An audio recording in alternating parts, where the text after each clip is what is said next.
πρέπει να προσέξει ο Ολυμπιακός την Τετάρτη?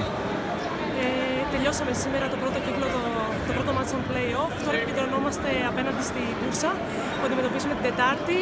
Θα ξεκινήσουμε να κάνουμε το scouting σιγά σιγά και θα μπούμε δυνατά, πολύ συγκεντρωμένες και ελεύθερα, να παίξουμε και να κατακτήσουμε αυτό που μπορούμε. Φαβορί και σε αυτό το μάτς είναι η αντίπαλος? Σίγουρα είναι πολύ καλή ομάδα η Μπούρσα, έχει πολύ καλό budget. Αυτό όμως δεν σημαίνει ότι είναι κάτι το ακατόρθωτο για εμάς. Εμείς θα μπούμε ελεύθερα, θα παίξουμε ελεύθερα και θα πάρουμε αυτό που μας αξίζει. Πληροφορίες έχουμε, μέσα στην εβδομάδα θα σας μεταδώσει ο προπονητής? Σίγουρα μέσα στην εβδομάδα δουλεύουμε μέρα με τη μέρα καλύτερα και πιο βαθιά για αυτήν την ομάδα. Είχατε δει στη Ρωσία το μάτς με τη Σβέριν?